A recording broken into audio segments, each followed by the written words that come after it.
probably many of you are already familiar with the subject, but this is just to make sure that we're all on the same page. And I explain I try to address all the questions that you might still have about SPT and to provide some terminology and basic ideas so that Lucas and Fiona can take it from there. Okay.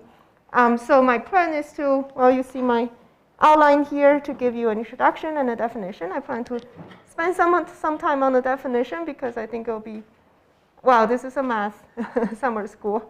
So I try to do definition. Usually in physics we don't do definition, but but I think it'll be fun to try to define things more rigorously, although it might not be 100% rigorous, but to physicists we're satisfied with certain level of rigorousness.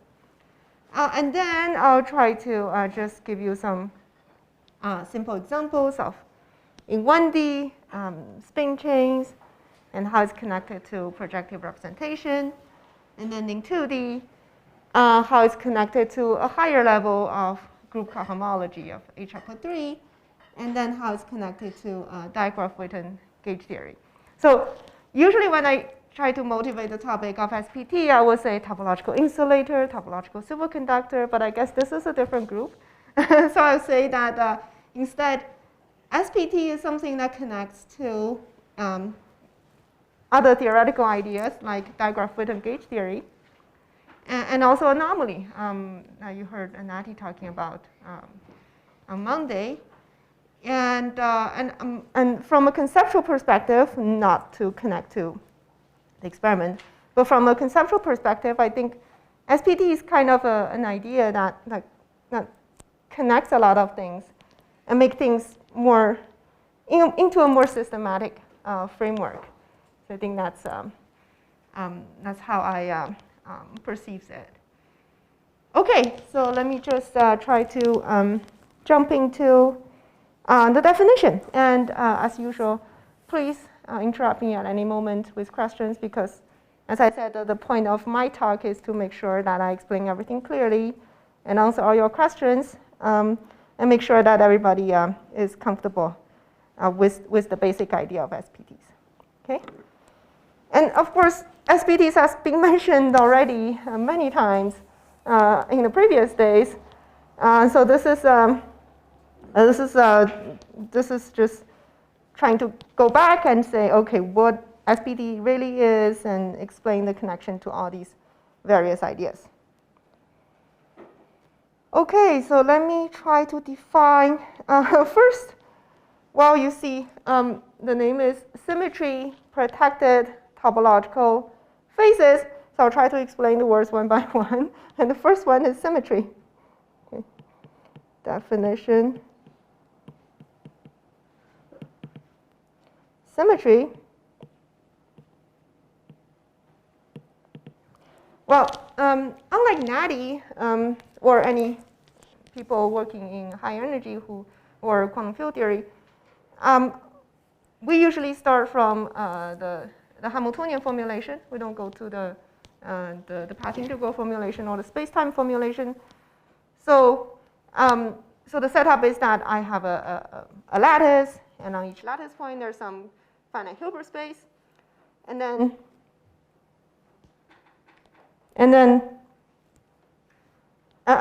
there will be a local Hamiltonian acting on that lattice, and by local I mean within certain region there might be tail. Let's not getting too much details about that. But then the nice thing about having a Hamiltonian formulation is that once I have a local description of my system, I don't have the danger of running into anomaly. Okay. Anything that you can write down into a regularized lattice model, and then local Hamiltonian, and we're safe. And that's physical. There will be nothing wrong about it. And whatever exotic Hamiltonian you write down, like the one Joe write down, all these exotic symmetry, it's real in the sense that it can be, in principle, realized by some physical system in that dimension. Okay, so that's something good. And that's why the Hamiltonian formulation is, in this sense, safer than the field theory formulation, because in field theory, you have seen Nati talking about that. And it's tricky to identify anomaly, right? You write down some very nice looking Lagrangian, but they can be anomalous. And of course, a big part of the anomaly comes from symmetry, because sometimes the Lagrangian itself is okay, but it's the symmetry that's anomalous, right? And similarly, for the Hamiltonian formulation, I need to be careful about what kind of symmetry I talk about, because if the symmetry is, I will show you an example. If the symmetry doesn't look nice enough, there will be anomaly. And here, so I'll need to actually define what I mean by symmetry. And for the whole of my talk, I'll be focused on what's called global symmetry. Global, or maybe I should add zero form symmetry. So the simplest kind of symmetry that we usually talk about. And there are multiple types. For example, it can be unitary, Z2, U1, non-abelian stuff, SU2. And then time reversal, anti-unitary, time reversal symmetry, or spatial symmetry.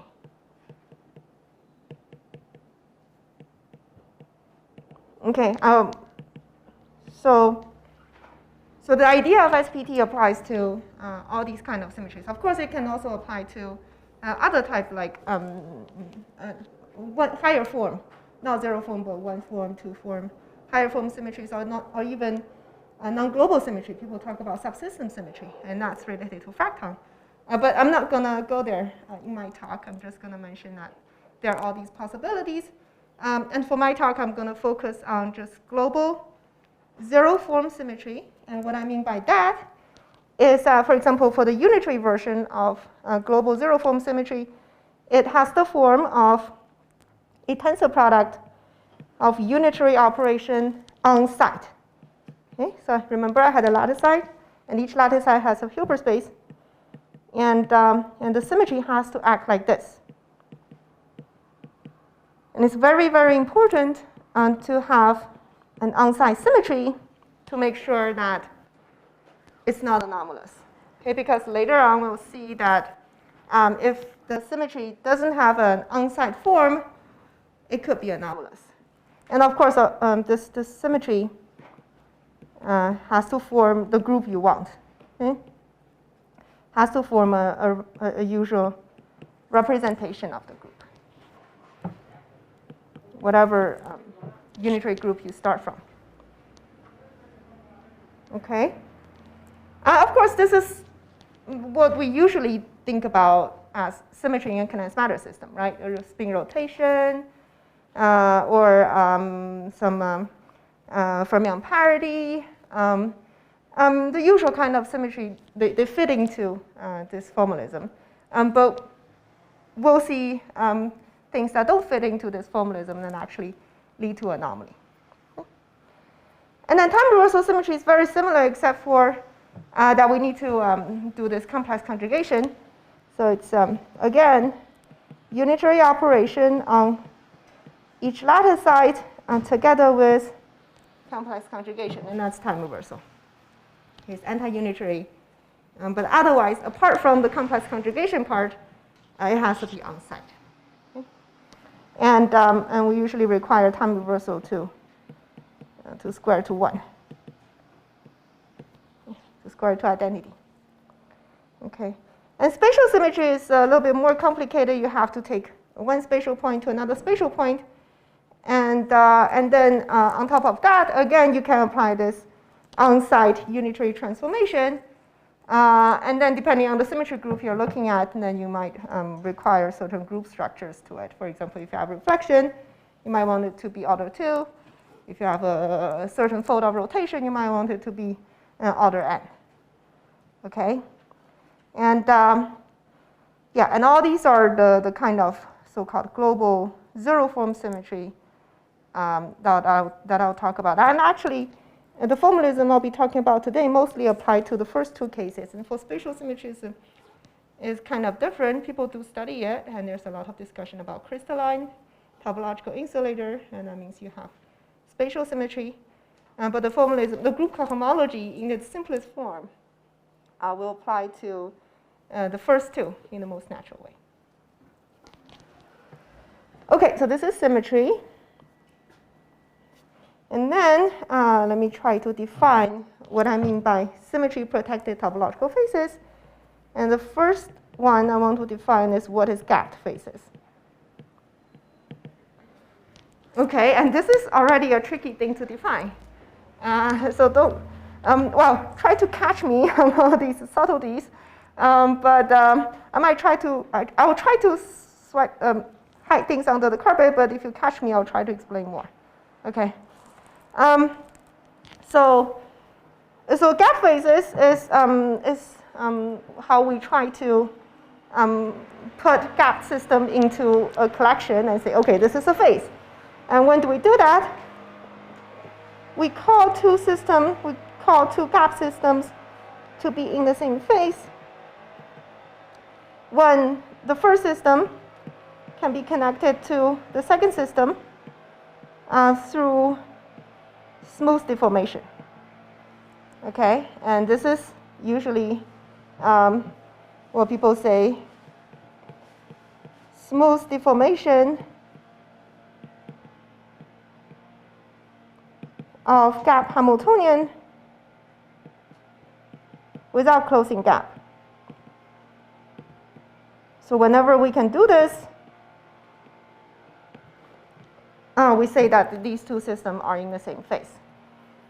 So, and I mentioned on Monday that actually we need to supplement this definition with a little bit more in order to make the definition more stable, because we might consider a system made up of totally different degrees of freedom, electrons or spins, and then still compare the gap phases in them. And we can do that because we can actually add more degrees of freedom, but we can only add more degrees of freedom usually in this form of product states. Okay? So if it's a fermionic degrees of freedom, we want each fermion mode, local fermion mode, to be in a product state. If it's a spin state, we want the spin state to be in a product state. So totally decoupled, trivial, nothing there, but we can add these degrees of freedom on both sides before we do the deformation. Yes? Does the Hamiltonian need to obey symmetries? Not yet. Not yet. I haven't added symmetry yet. So at this point, there's no symmetry. Yeah. Right, but I'll add symmetry later. Okay. So the zero step is actually to add decoupled degrees of freedom on both sides. And the decoupled degrees of freedom, of course, they're gapped.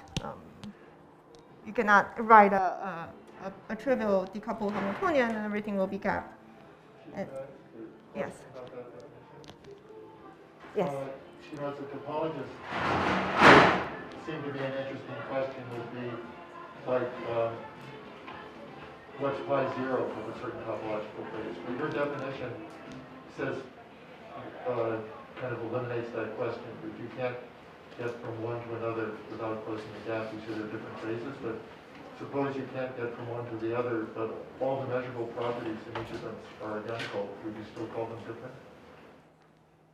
Yeah, as a physicist, I would say that there are quantities that we don't know about. Well, like for example, if I look at numerical simulations of wires, you see some kind of mess and there are little dots of topological phase, and most of it, the diagram is non-topological. But I don't think of those different dots of topological, or open sets of topological phases, different phases. It's just that there's some disorder or something interrupting the phase. Sorry, can you're saying that let's look at a Majorana chain system? Well, yeah, if you look at some numerics, it tries to incorporate other information like physical details of the wire, and then you look at some plot of which points are gapped and which aren't gapped. You might see various open sets of gaps in this diagram, but think of them as the same Oh. topological phase. Yeah. You can't move from one to the other.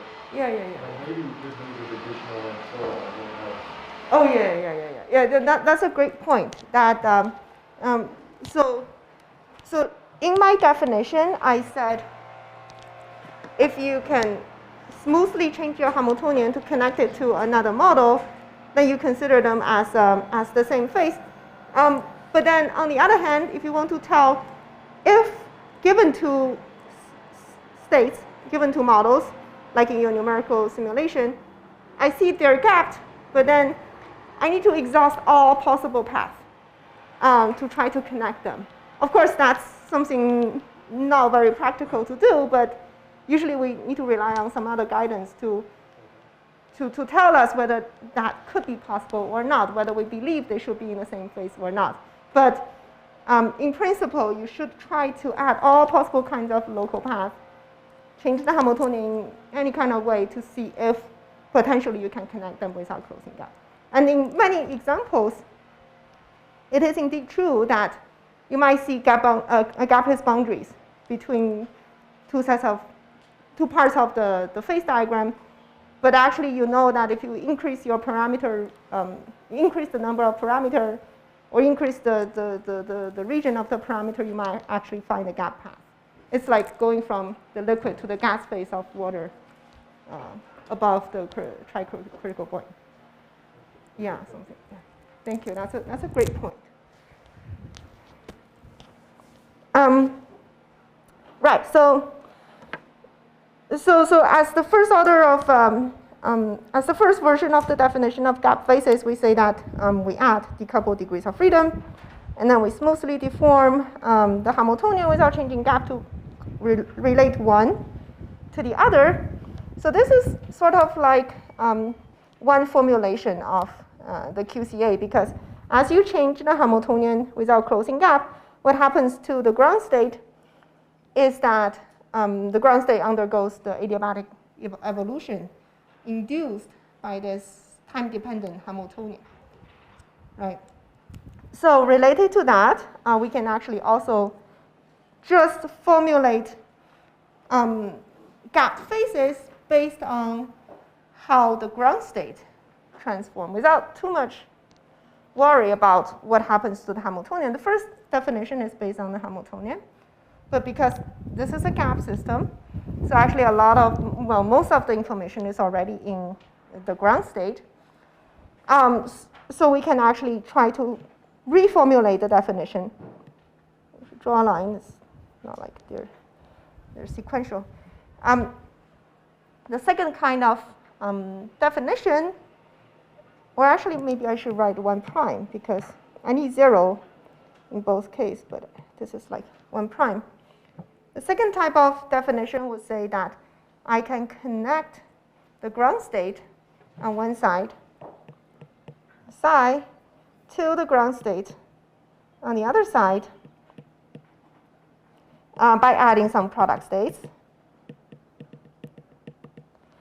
And then I do this adiabatic evolution, or I can, if I'm not very careful, I would say I will try to connect them with a local unitary circuit.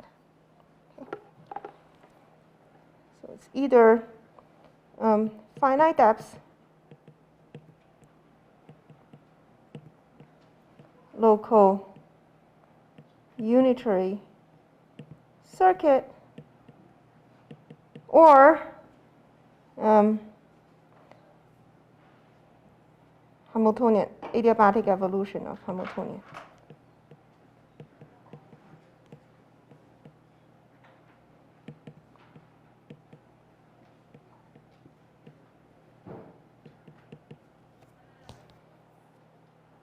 Okay, so the first one is kind of like the exact QCA, while the second one is approximate QCA, approximate local, what was the acronym, AL?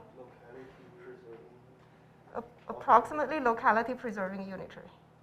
Yeah. Is that a question, Fiona? Yes, just to clarify, so is your claim that those two give equivalent classifications? Sorry, what?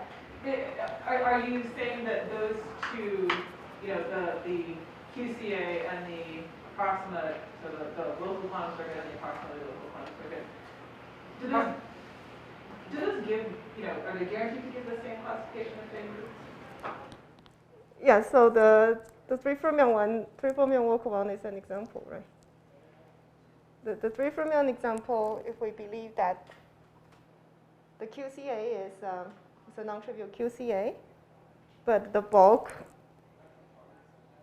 I don't know in what way the bulk is a non-trivial phase. Or maybe you want to argue the bulk is a non-trivial phase?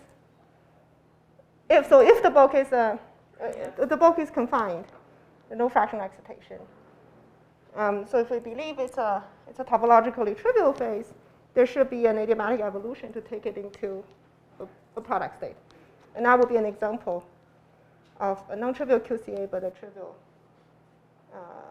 approximate locality preserving unitary. So you see the definition gets tricky. Yeah, but in first order of business, let's just say they're the same. Okay. Yes? Could you say in 3D, allowing the exponential tail, changing the definition, changing the clarification of QCA? I don't know, but this could be an example. Yeah, I don't know.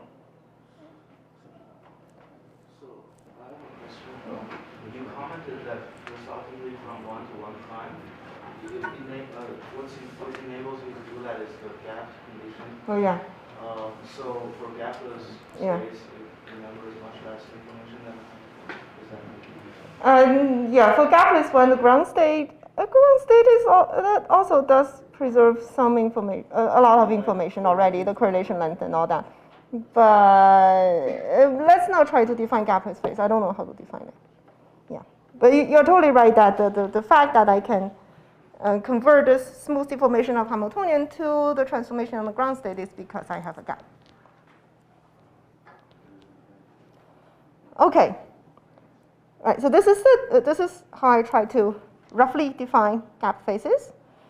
And then with this definition, at least we can we see that a lot of interesting things already happen. That we already know that if we have a bunch of local Hamiltonian which are gapped, we can divide them into different phases that we already know. For example, well, in 3 plus 1D and higher, we can have a whole section of fractal. And of course, to be based on what I was talking about on Monday, for fractal, we don't even want to use this definition. So, or we can use this definition, but it's just it doesn't work as well. And so let me shade it. It's a shaded region. but if we forget about fractal, and we just say that we don't consider gap system with a infinite ground state degeneracy and all that, and let's remain in the area where we have finite ground state degeneracy. And then from what we know, we have systems of topological order. Okay, that's not to say that that's exhaustive. I can't prove that, but that's just so far we know all these topological orders. And they can be distinguished under this definition of gap phases. Okay, so we can have a trivial phase and multiple topological orders: topological order 1, topological order 2, 3, and 4. We can have fractional quantum Hall. We can have spin liquid. We can have 3 dimension in 3 and higher dimension. We can have all sorts of discrete gauge theories. So they all fit into this phase diagram. Yes? Is it believed in any dimension there's a finite number of phases? I don't think there's a finite number of them. It has to be infinite. Yeah. And why is it that you separate the fractons out? It's a different beast. And so if you, according to this definition, of course, fractons will be a different phase compared to all the topological order. But as I was talking about on Monday, for fracton, we might need a new definition of gap phases. Otherwise, it would be too much information. But so I shaded it. Yeah, it's shady. Okay. Right. And then we introduced some terminology to describe the ground state of topological order versus trivial. We say that for the trivial phase, the ground state is short-range entangled.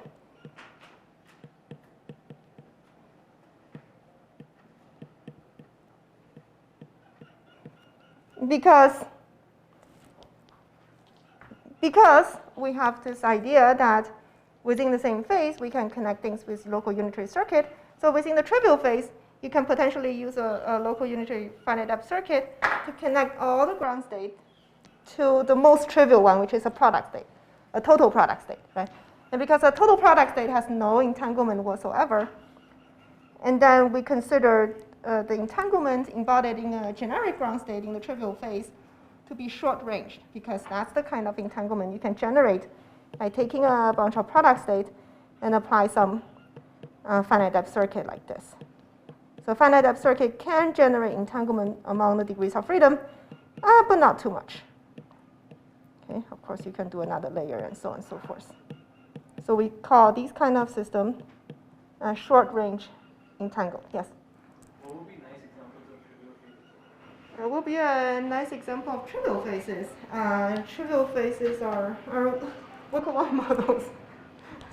It's a highly non-trivial example of trivial. I should say, when the input category of a workable model is modular tensor category, then the 3+1 debug, it doesn't have ground state degeneracy, doesn't have fractional excitation, so it's considered to be short-range entangled. Although, and then comes the question of how to disentangle that ground state.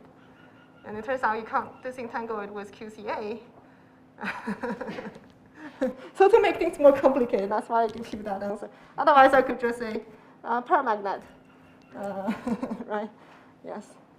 In your picture, is the ground state unique? Sorry, what? In your picture here, is the ground state unique, or did one find a ground state saying that it's determined by? So 1 prime is the definition that applies to ground state. Right, so are you assuming that the ground state is unique? Oh, whether it's unique, sorry. I didn't catch that word. No. So yeah, that's a great point. So for topological order, usually there's a degenerate ground space. Yeah, so then how do I understand 1 prime if there's more than one ground state? Oh, yeah, great point. So you just take the whole space, take the vector space, and transform it into a different vector space. Yes. Thank you. And of course, once you have a degenerate ground space, it could happen that for any finite system size, the degeneracy is not exact, it's exponentially decaying. But anything else exponentially decaying is okay with physicists. So usually, so we'll just say they're still degenerate compared to the finite gap between the ground space to all the excited states. Okay. Yeah, and then for all the topologically ordered, we'll say that the ground state is long-range entangled. Of course, it's a degenerate subspace, so any state within that subspace will be long-range entangled.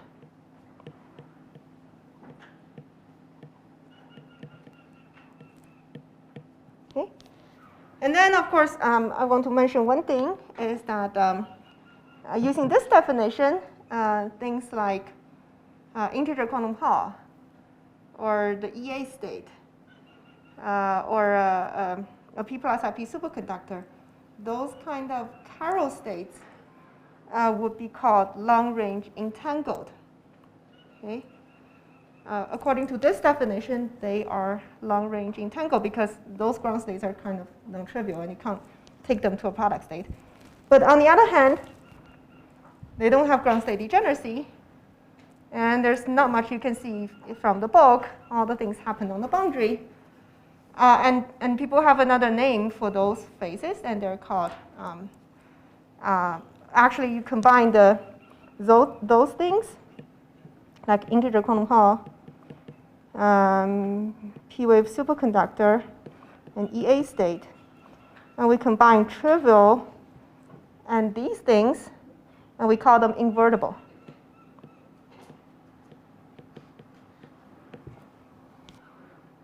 Invertible meaning that you take one copy, let me just draw it in 2D. You take one copy of the model, and you take the time reversal copy of the model, and you put them together.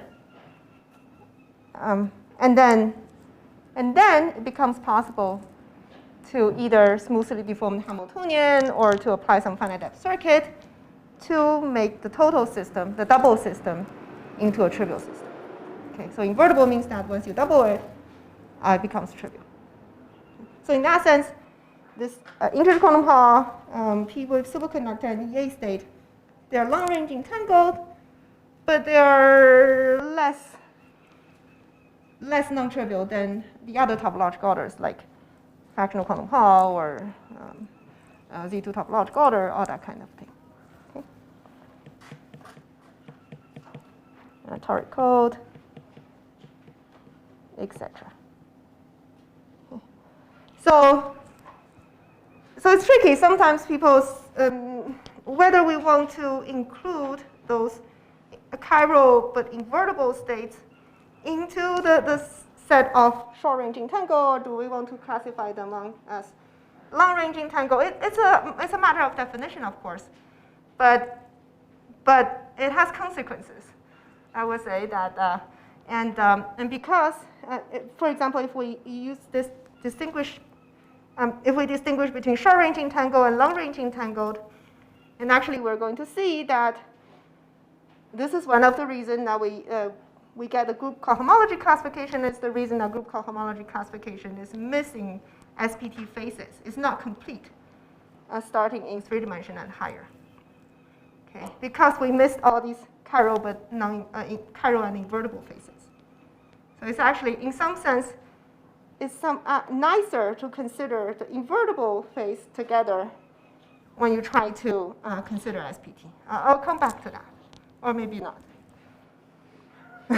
Just a random comment. Yes? So not all those so-called beyond cohomology long-range? But beyond cohomology, they're still SPT, so they're short range. They're short. Yeah, I haven't defined that yet, but for you, yeah, it's short range. But they can be, I'm not saying that the integer quantum Hall, they are beyond cohomology. I'm saying that if we don't include them in 2 dimension, then when we start to construct things in higher dimension, we're missing SPTs because we are missing these elements of invertible phases as a building block of construction. Okay, so this is my definition of gap phases, and you see I spent half an hour on that already. So now let me introduce symmetry into gap phases.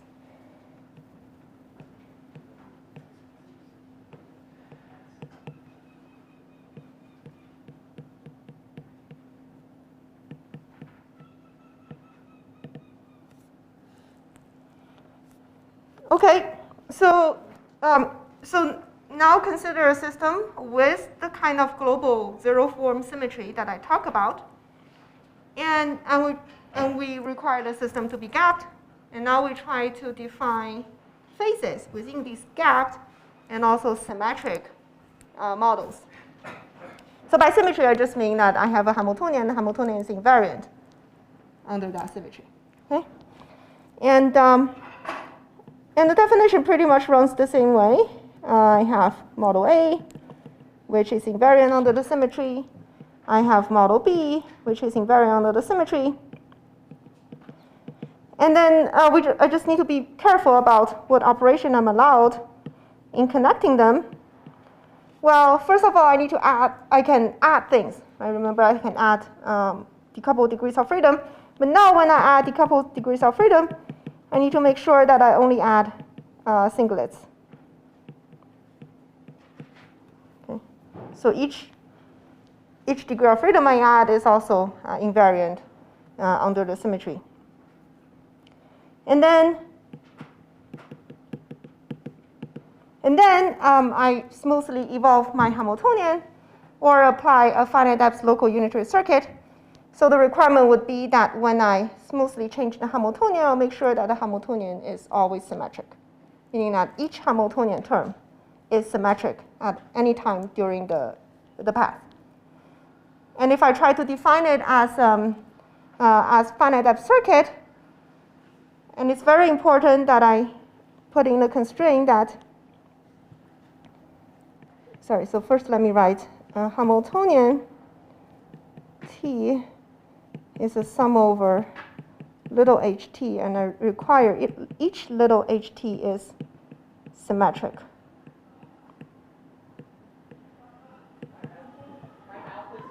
And then for 1 prime, if I consider a finite depth circuit, I require each gate, each local gate, to be symmetric. And this is important because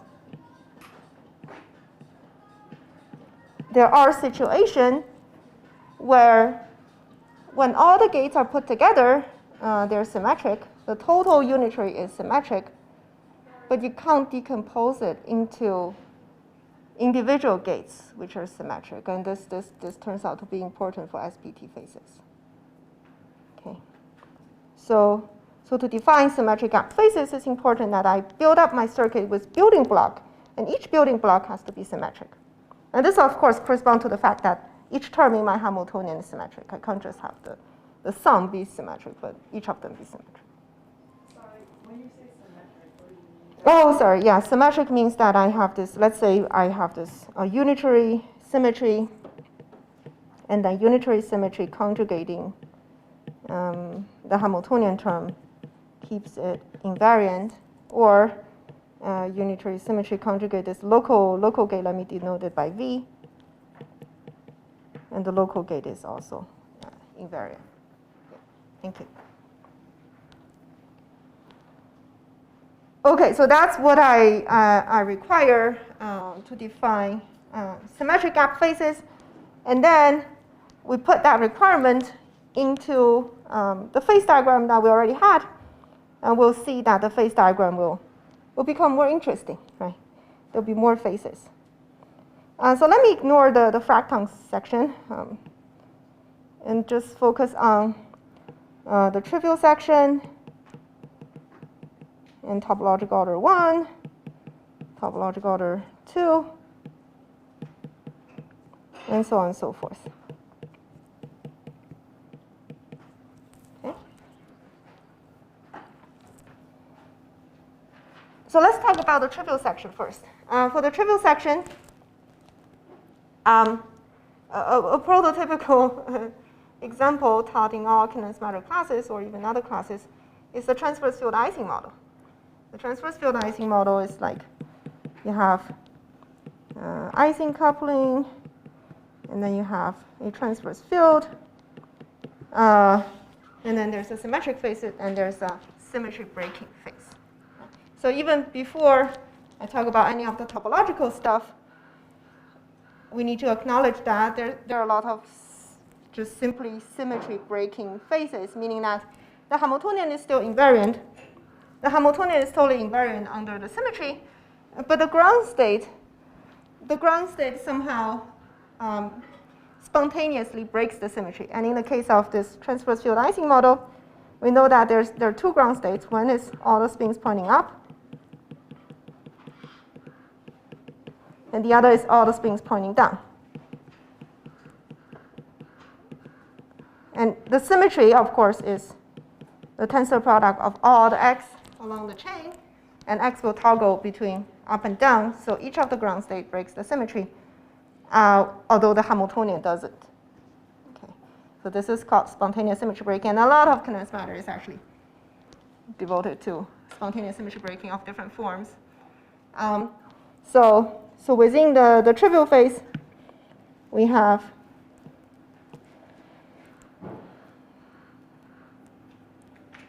we have trivial.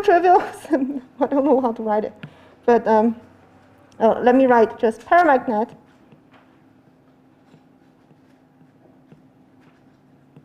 Paramagnet meaning that it's a symmetric phase. There's no spontaneous symmetry breaking, and the ground state can be a product state. Right? That's the other limit of this model, where the ground state is simply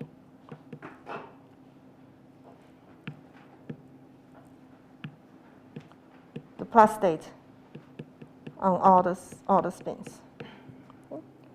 And then we can have symmetry breaking 1, symmetry breaking 2. And because once the symmetry gets complicated, there are different ways that the symmetry can be broken. You can break it into different subgroups, or you can break it into the same subgroup, but still have different patterns. Okay,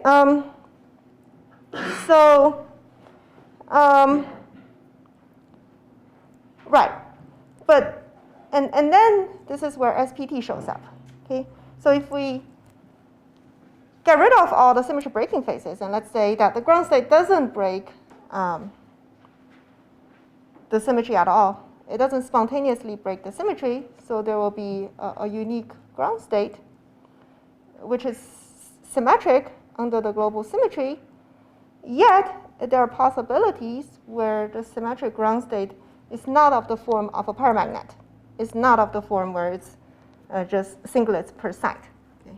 Like the plus state per site. And that's what we call SPTs.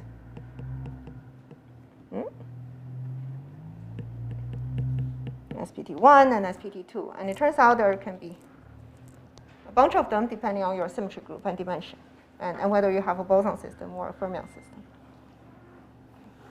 So you see that SPT still sits within this trivial sector if we forget about the symmetry. But then if we add symmetry, they become something less trivial than the totally trivial paramagnet. And then you might ask, what happens to all the topological ones? Well, the topological ones will also split into sectors, and I won't even talk about them because they're more complicated and they are related to all these G-cross tensor category. Or maybe people say that SPT is already part of the G-cross tensor category, just a more trivial version. But if you already have topological order, which says that the system is already non-trivial, if you don't care about symmetry, then you can add on top of it extra symmetry, like all the spin liquid we talk about. They come from spin system with Heisenberg interaction, and Heisenberg interaction preserve a lot of symmetries: spin rotation, time reversal, some lattice symmetry. And then we can talk about, once we impose those symmetries, whether the spin liquid phase might further fracture into different phases. And those are the things that we call symmetry enriched topological phases. So symmetry enriched topological phases.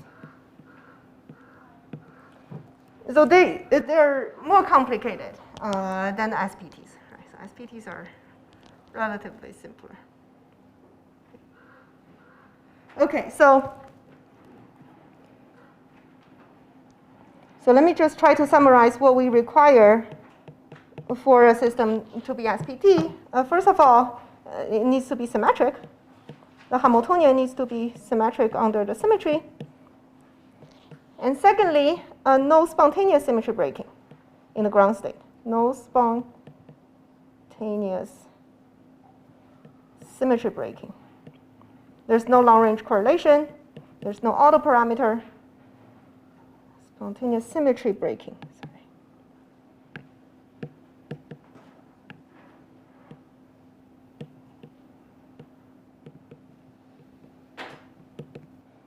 And then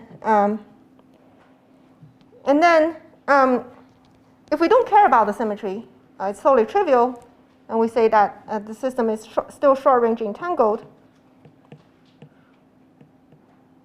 The ground state is short-range entangled. Short-range entangled meaning that if we forget about the symmetry, we'll be able to find a finite depth local unitary circuit to completely disentangle it. Right. But on the other hand, if we do care about the symmetry, if symmetry preserved, then we cannot map the ground state to a total product state where each side is a singlet. Okay? There's no ground state cannot be disentangled. Okay? And I want to emphasize that on the one hand, we say that if we don't care about the symmetry, we can disentangle it. And if we care about the symmetry, we can't disentangle it. And the key, of course, is in each of the building block of the circuit. Okay? If we allow each of the building block of the circuit to break the symmetry, then we can find the circuit. Otherwise, if we require each of the building block to be symmetric, we cannot do it. And that's why I emphasize that we need each of the building block to be symmetric, because if you think about it, if you try to map SPT ground state to the trivial total singlet paramagnet state, before and after the mapping, they're both symmetric. So the total circuit can actually be symmetric. The total unitary can be symmetric. But the difference is that here, each individual gate cannot be symmetric. And I think that's one thing Lucas asked me to emphasize, so I did that. And Lucas will build on top of that. Okay. Yes. So this is, you drew a gate there. What about Hamiltonian formalism? Oh, yeah, so for... Would you require the Hamiltonian also to be symmetric, or would that screw you up because of finite symmetry? And I think the Hamiltonian works in a similar way, that if you require each of the Hamiltonian term to be symmetric, then you cannot connect to the paramagnetic phase. But if you allow each term not potentially be symmetric, but somehow maybe altogether, the whole adiabatic evolution can still be symmetric. I mean, what I'm thinking is that it seems like a stronger condition to ask that the Hamiltonian be symmetric than the gates be symmetric, because I can imagine a finite symmetry that's respected only after a certain amount of evolution, but not infinitesimally. Oh. Okay, that's another subtlety I want to hide under the carpet. Sorry. Yeah, that's a great point. I don't know whether that's that makes a difference. Yes. Yeah. You first. Okay, so this ground state cannot be disentangled. Is this like a robust way of defining topological order generally, or like? Oh, you're asking whether ground state cannot be disentangled can be used as a way to define topological. It depends on what you mean by topological order. Yeah, so the word topological order, if you ask different people, can mean different things. So if you can use that as a definition of topological, which means, well, which if without symmetry means long-range entangled, with symmetry means SPT. So, that's just, again, topological is a word that's not very precisely defined, and it's used in different contexts by different people in different ways. Right. So it's up to definition. In the presence of a spatial symmetry, how does each gate invariant property definition get modified? Oh, spatial symmetry. I don't know. Doesn't seem immediately to me that it has to be modified. Well, I mean, you're going to be moving to a different local Hilbert space. Oh, yeah. I guess is the statement that you just want some canonical identification of the local Hilbert spaces at different points. Yeah, I guess. And then the symmetry respects that identification. Yeah, yeah, but you might have thought more about that. So it's like a periodic circuit. You can have translation symmetry, or you can have rotation symmetry or reflection. Yeah, I suppose with that, things might still work. Question. So, without a Hamiltonian, so how do you check spontaneous symmetry breaking? What are meaning in circuit language? Spontaneous symmetry breaking in circuit language.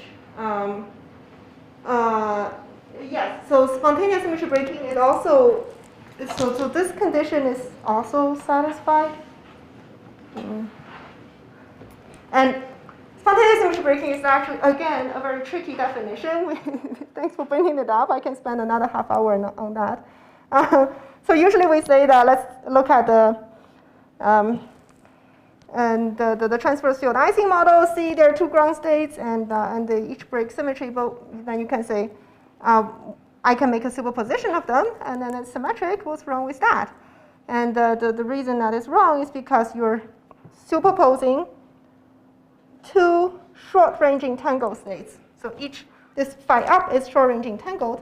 The correlation, the connected correlation, is short-ranged, and then phi down is short-ranged.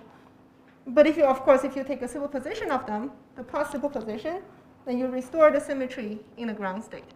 And then the statement is that if you take the symmetric one in your ground space, then that cannot be connected to a purely to this. So if you take, let me write it here. If you take the symmetric superposition of your ground state, that cannot be mapped to the paramagnetic ground state via a symmetric finite depth local unitary circuit. So yeah, so that's the statement. Because one has long range correlation, the other has short range correlation. It can be mapped by any circuit, right? Is it important whether you added the word symmetric there? Oh yeah. So, oh you mean for this case? Oh, just because they are one has long range correlation, the other doesn't. Yes, but otherwise, if you don't keep your symmetry, you can change your Hamiltonian a little bit, such that one of the short range ground state is preferred, and then you can connect it. So if you literally take this one, and then it cannot be connected, but if you perturb your Hamiltonian a little bit by symmetry breaking terms, then you can. Great. These definitions are tricky, and I'm very glad that I got to talk about some of the subtleties. And there's still other subtleties that I don't want to get into. Okay. And yeah, that's basically the definition of symmetry-protected topological phases. And then you can see that why it could also be called symmetry-protected trivial phase, because without symmetry, it's a trivial phase. And it's very important that there's symmetry protection. If symmetry doesn't protect the phase, then it's solely trivial. Okay. All right. Any more questions? Good. Okay. Now let me move on to 1 plus 1D example. So let me show you a simple model which realize a 1 plus 1D SPT. Of course, this is the standard model that everybody teaches about, and it's been known. This model has been studied for decades, but of course, now we call it an SPT. Previously, people already know the features of what happens to it. They just don't call it an SPT. This is the 1 plus 1D Haldane chain.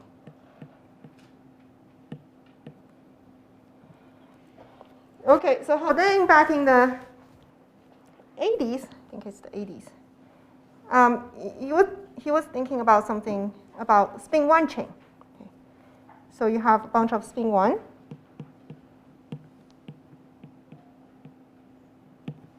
Spin 1 meaning that you have 3 angular momentum states, -1, 0, and 1.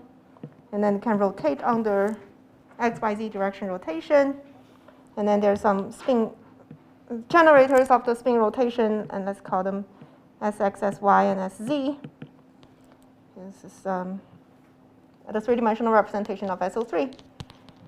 And then we can write down the Hamiltonian using these spin operators. And it's like this, that we take the spin on one side and take the Heisenberg interaction between the spin on neighboring side. And then it's very important that we have a plus sign in front, not a negative sign. Okay. So this is called antiferromagnetic Heisenberg spin 1 chain because the energy is a dot product between the two spins, but there's a plus sign. So the two spins try to be anti-parallel with each other instead of being parallel with each other. And that makes a big difference. Okay. So this is a very simple model, but as a lot of other very simple models in condensed matter, it's not very easy to solve. And I don't think there's an exact solution of it in any way. But we can try to modify it to make it more solvable, not completely solvable, but more solvable. And this is the work of AKLT by 4 people. A, K, L, and T, and they added this term, which involve still the Heisenberg interaction, but squared. And this only happens starting from spin 1, because if you have a spin 1/2, this term would be totally trivial, it would be a constant. Okay? So spin 1 somehow is very different from spin 1/2. Okay? And once you have this term, this is what we call a frustration-free Hamiltonian, meaning that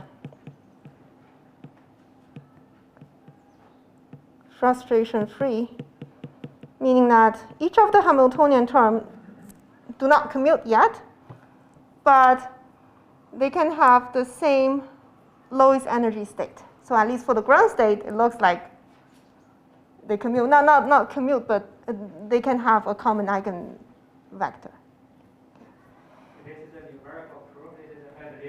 This is analytic. The frustration-free part is analytic. So it's still not commuting, but it's frustration-free. It's frustration-free, yes.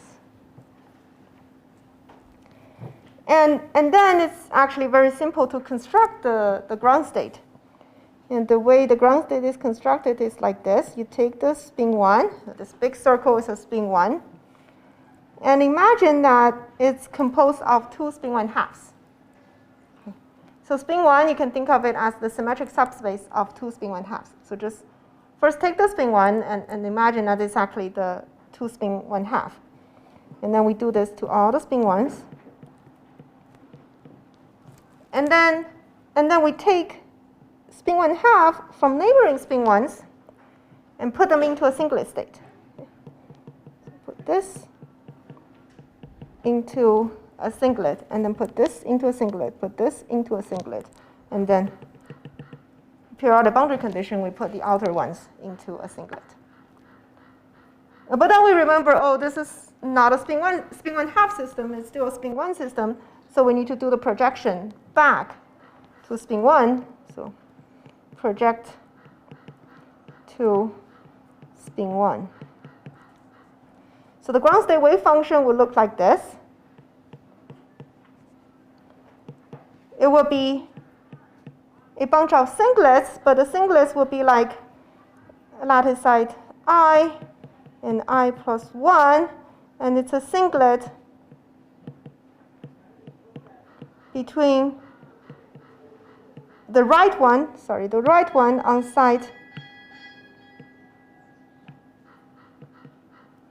I, and then the left one on side I plus 1.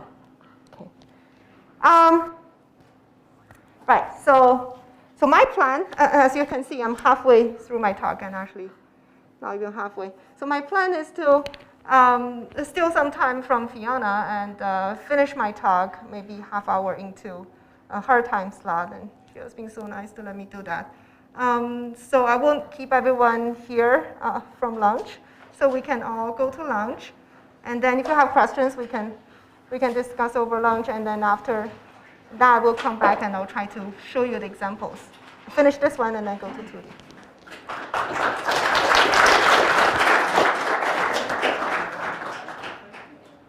Okay, thank you. Yeah, so I'll just pick up from where I left over before lunch. And since I only have half an hour, I probably won't be able to finish everything I prepared, but I do plan to show you the relation between SPT and anomaly and group cohomology. Okay, so hopefully that connection is clear, but I probably won't have time to talk about the connection to Diegraf-Witten gauge theory. Okay, so if you remember, we were talking about spin one chains before lunch, and this is the ground state wave function. I'm trying to show you that you take a bunch of spin one and break each spin one into a pair of spin one half.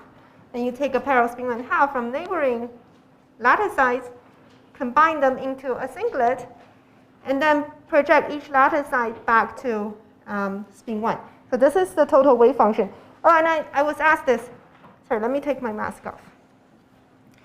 I was asked this after my last talk. I need to clarify that by singlet, I mean the trivial irrep of the symmetric group, just all one irrep, one-dimensional irrep.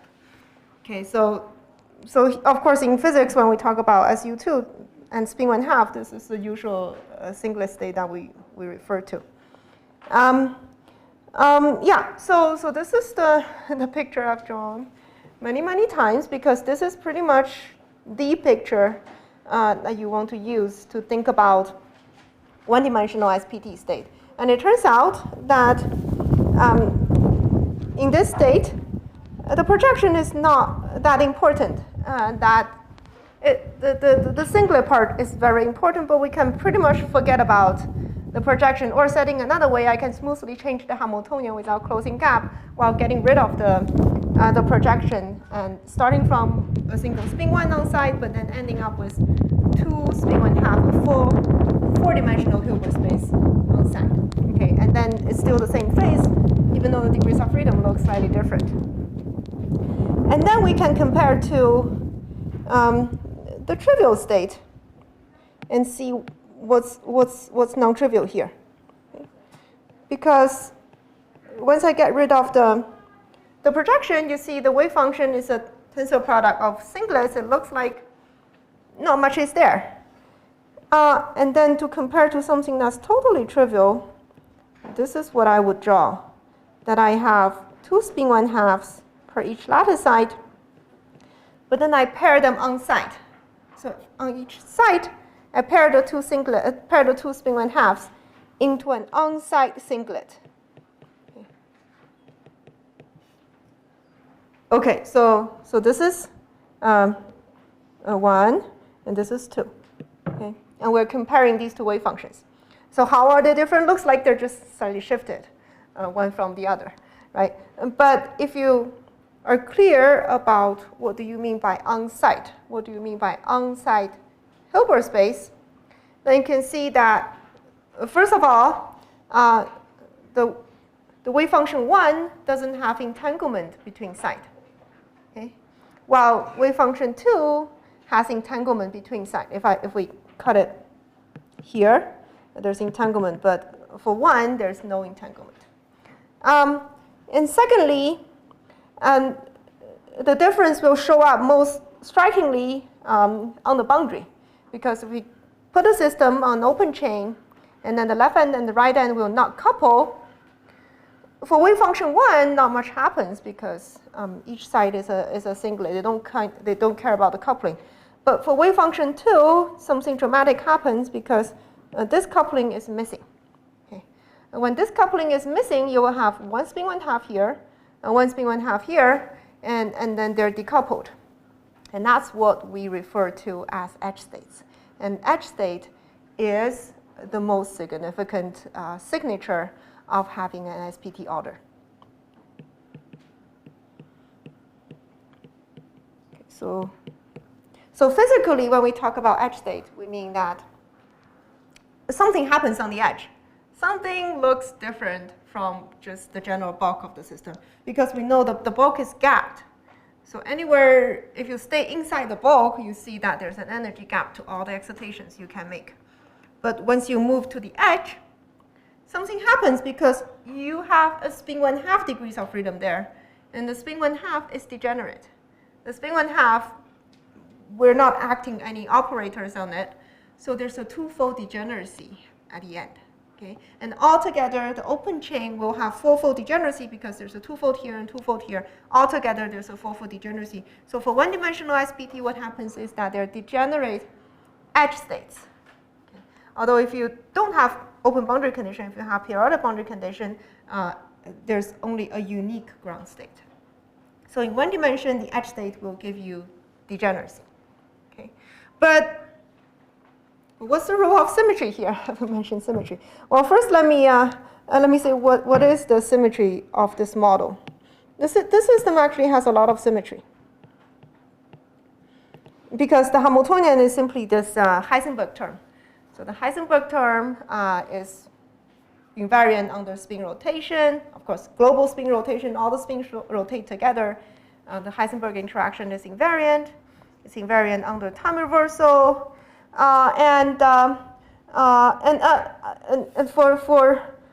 Because Lucas asked me to do so, so I'll actually pick a discrete subgroup of SO3 rotation. I'll pick the Z2 cross Z2 rotation subgroup, which is pi rotation around x direction, y direction, and z direction.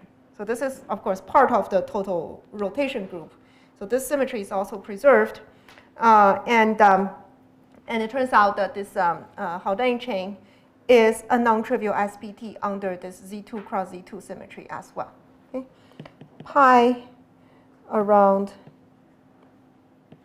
x, y, and z direction. So how do we see that? Well, this will be reflected by how symmetry acts on the edge states on the two-dimensional degenerate subspace of the spin 1/2 at the edge, okay, at the edge of the open chain. Because we know that the edge is a spin 1/2. So pi rotation around x, y, z direction is given by e to the I pi sigma x, e to the I pi sigma y, and e to the I pi sigma z. Okay? And if you do the algebra, you will see that, well, each of them squares into -1, and this is true for y and z as well, because 2 pi rotation for spin 1/2 is -1. So pi rotation, you do it twice, you get -1. And moreover, these things, they anti-commute.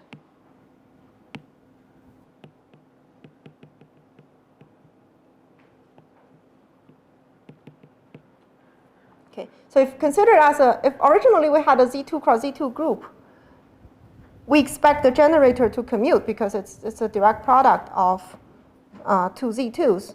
But actually on the edge spin 1/2, the generators anti-commute. And exactly because of this two-dimensional Hilbert space of the spin 1/2 cannot be further split. And this is what we call a projective representation of the symmetry.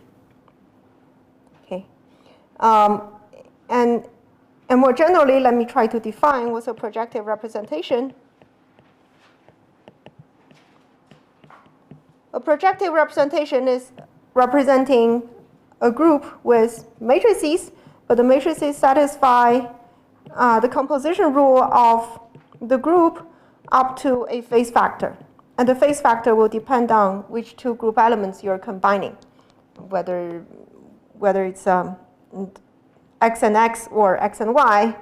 But the group multiplication rule is satisfied up to a phase factor.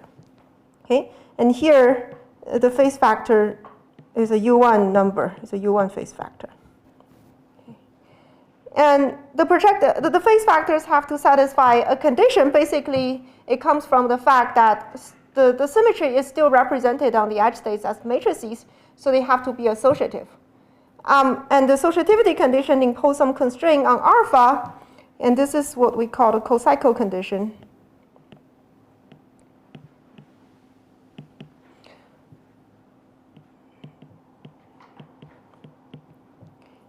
Which basically says that if you have 4 of the alphas, and they have to satisfy a relation like this. So it involves G1, G2, G3 because it's associativity condition coming from combining 3 group elements. And yeah, and this is the condition. And here SG1 is equal to 0 or, 1 or minus 1. 1 or minus 1, depending on whether G1 is a unitary transformation or an anti-unitary transformation. If G1 is time reversal, we want to conjugate the last alpha in this formula. Okay, so any alpha that you use to characterize the projective representation have to satisfy this condition. On the other hand, we have a co-boundary condition, which comes from the fact that when we choose a projective representation, when we choose these matrices MG1, we can actually arbitrarily change their phase factor. We can change each M by associated phase factor, let's call it beta. And if we do that, then the alpha will change. Alpha will change correspondingly as this. So there's a beta G1, G2 divided by beta G1 and beta G2. Here is an SG1 here. Yeah. But this beta is something that's kind of arbitrary. Like when we define spin rotation, we could like add an I or something in front, or anything actually, any U1 phase factor in front. So any such changes is pretty arbitrary. So any alpha related in this fashion, we'll consider them to be equivalent. Okay. Okay. So it boils down to say that if we want to consider projective representation, we're considering all the possible solutions of alpha while modding out all the equivalence conditions given by beta. So this is the group cohomology classification.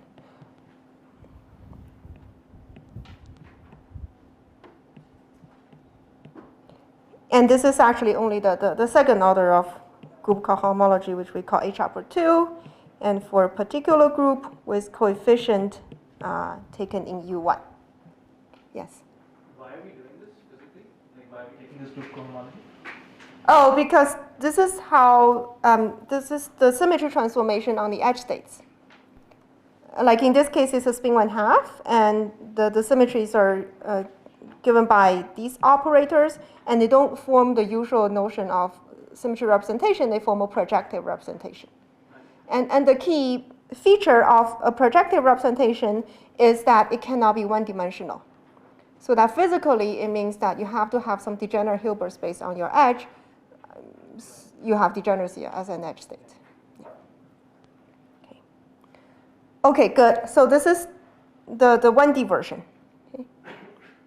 So you already see the group cohomology structure showing up, although in higher dimension, it will be one level or 2 levels up, and then it becomes, the formulas become longer, but eventually it's the same group cohomology structure.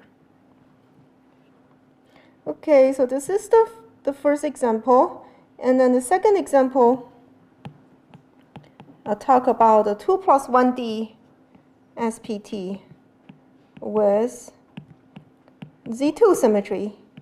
And here I can choose the simple group of Z2 because I know that H upper 3 Z2 U1 is non-trivial, it's a Z2.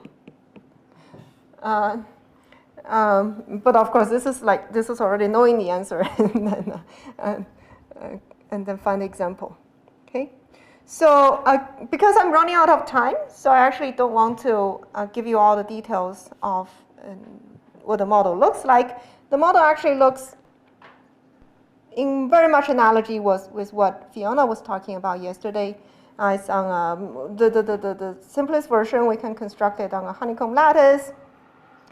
And then you can imagine that instead of loops, we have domains, the domains bounded by the loops. And then the wave function will be a summation over the domain configurations. But what I do want to spend time to talk about is what the edge state look like. Okay. I won't be able to derive it for you, but I do want to show you what symmetry looks like on the edge and why we consider it as anomalous and how this higher order group cohomology shows up. Okay, so let me just jump directly to the edge because I don't have time to go from the bulk and derive the edge. So I'll have ask you to trust me that this is what effectively the edge state will look like. Well, this is a two-dimensional system, so the edge state will be a one-dimensional system. So it will be, let's say, a spin chain. Okay. So effectively, I can think of it as a spin chain. Well, this is one way to represent it. There are other ways to represent it, although the anomaly will be equivalent. Okay. So this is the spin chain. And each of the degrees of freedom will be a spin 1/2. Okay? And then what's super important about this spin chain is how the Z2 symmetry effectively acts on these degrees of freedom. Okay? So usually if I have a spin chain, like a transverse field Ising model, the Z2 symmetry would act like spin flip, spin flip, spin flip, spin flip, right? And that's the tensor product of all the x on the spin chain. But as I said, these kind of on-site symmetry will be non-anomalous. So it will be nothing unusual. And in particular, we can put each lattice site into a singlet state, into the trivial irrep of the on-site symmetry. And then we can have a very boring edge state. But here, the symmetry will look weird. It will not be on-site. And it's very important that it's not on-site, because if it's on-site, then it's not anomalous.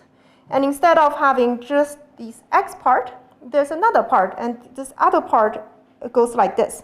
So on each bound, I will add a phase factor of theta. Okay? On every bound, I will add a phase factor of theta. And this theta goes like this. Theta equals I to the ZZ plus 1 divided by 2. Basically saying that if the two spins, the pair of spins are the same, then the phase factor is 1. If the pair of spins are different, one is 1, one is 0, then there's a phase factor of I. So it's saying that if there's a domain wall, you add a phase factor of I to the domain wall. Okay. So first of all, let's check that this is indeed a Z2 symmetry. Let's just denote it as U, that U square is identity. Okay, it's not obvious at all because they're phase factor of I. Usually when they're phase factor of I, we have order 4. But here, this U squared is indeed identity because we always have an even number of domain walls. So if you multiply phase factor of I to each domain wall, then for a pair of domain wall, there's a phase factor of -1. So when you do it twice, you square it back to 1. Yes, this. Is there an error in the exponent with the sign? Sorry, what? Does ZZ minus 1 or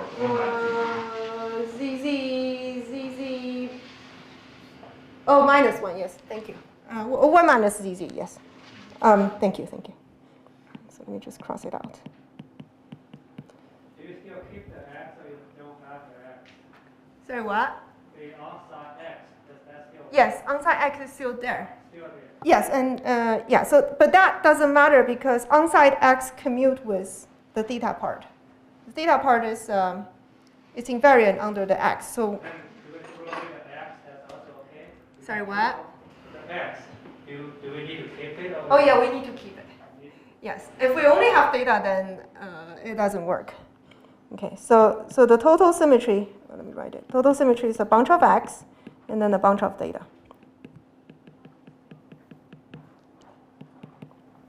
Okay. Okay, so let's say this is the symmetry. And now you see that it's very important that symmetry acts on a closed ring, because if it's on an open ring, then we could have an odd number of domain wall. And then this symmetry doesn't square back to identity. Right? But if we're on a closed ring, it will square back to identity. But that's okay, because we're talking about the boundary of a 2D system. The boundary of a 2D system will always be a closed ring. So this is a legitimate Z2 symmetry on the whole boundary. Okay. And then we can try to say, well, given the symmetry, what would happen? Before we try to argue in general that this is some highly anomalous symmetry, let's just try to write down some terms that we can write down which satisfy the symmetry. Right? Like when we have an Ising model, we write down the Ising coupling, we write down the transverse field. Here we can do something similar. For example, we can still write down the Ising coupling. The Ising coupling is still invariant under the symmetry. It doesn't care about the theta term, the theta part. But Ising coupling, we know what it does. It induces spontaneous symmetry breaking. So we see that on this boundary, spontaneous symmetry breaking is possible. Symmetry breaking. Okay. And then the key point is to ask, is it possible to have a trivial gapped symmetric face on the boundary? And usually that is achieved by adding the transverse field term, just a single x, right? But now you see a single x doesn't commute with the symmetry anymore, because a single x doesn't commute with the theta part. But instead, we need to modify the x term. We need to take the x and conjugate it by the symmetry, and then add them up. When we do that, the whole thing is symmetric, and then we can use that in the Hamiltonian. And it turns out this is like zi minus 1 xi zi plus 1, because u is not on site. So after the transformation, the term becomes bigger. This is actually a QCA is a circuit. So the Hamiltonian becomes 3-body. So it's not obvious what it does, right? Because different terms don't commute anymore. Yeah, and if you actually do the numerics, you will see that this term alone, if you just have this term, it's gapless. And that is the claim, that under this symmetry, these are the two possibilities. Either you spontaneously break the symmetry, or it remains gapless. There's no gapped symmetric boundary under this symmetry. Okay. Of course, I'm not proving that by giving you these two terms. This is just some example. Of course, I need to exhaust it. I can't exhaust it. I need to prove it in a different way. But this is just illustrate to you that, that these are the possibilities. And the claim is that there's no third possibility of gapping out the edge with this symmetry in a symmetrical way. Okay, and then, but how do we do that? How do we know that there's something non-trivial with this symmetry, and that it's associated with some anomaly, and that it's associated with some group cohomology? And this is done by Dominic Els and Xie Chen in a very nice paper, and this is what they did. Okay. So remember, in the 1D case, the way we extracted out the projective representation is to say, let's look at an open chain, and let's look at the ground state, and the symmetry acts effectively on the left and on the right.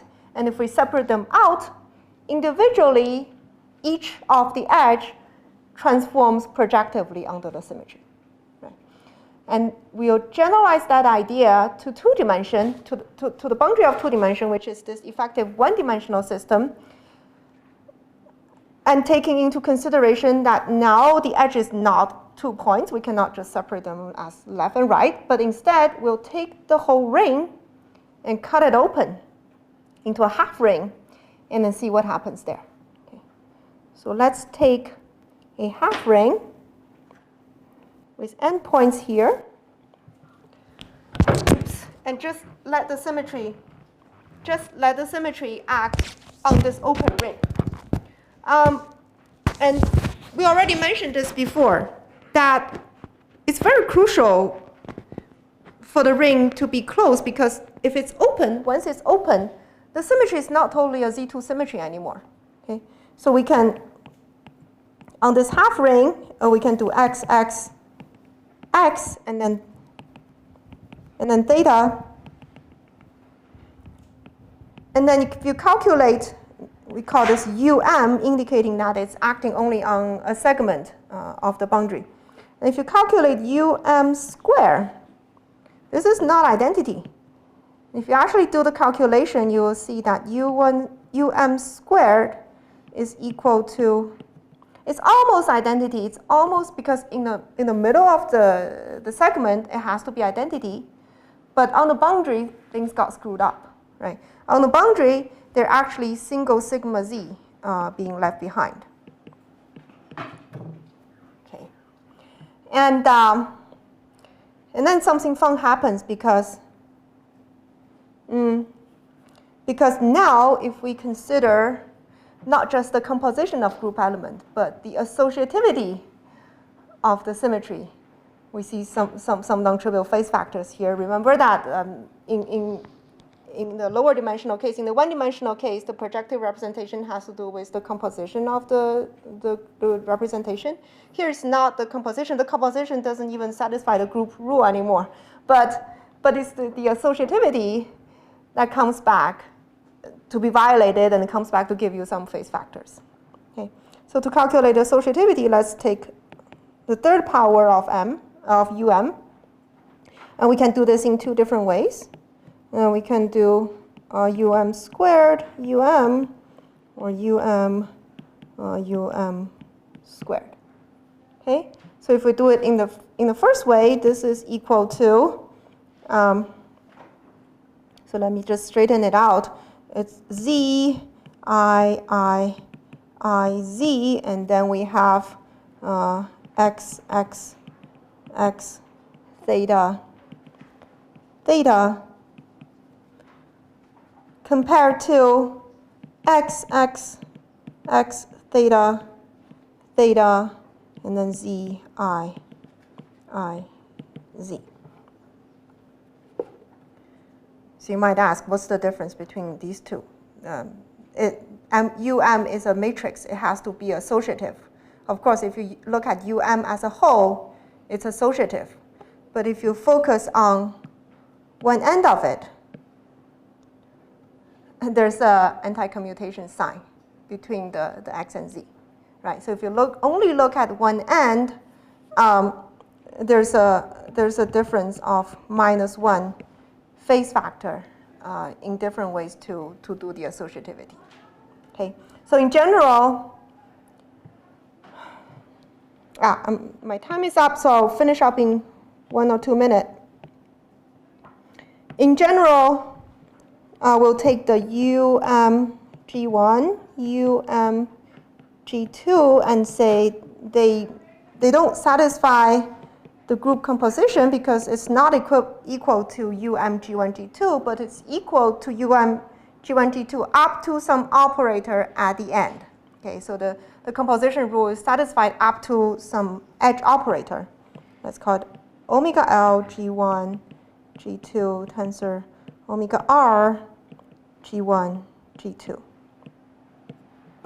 Okay, and then we do the associativity condition of UMG1, UMG2, UMG3 compared with UMG1 and UMG2, UMG3. Of course, they should be equal because these they're matrices, they have to be equal. But the point is that if you separate things out to the edges, they might differ by phase factor.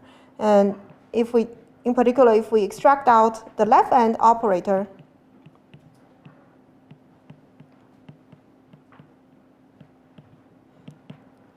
and only look at the end of it, only look at one end of it, not the other end altogether. And this is conjugated by this means it's conjugated by this UMG1. This exponent means that this omega operator is conjugated by UMG1.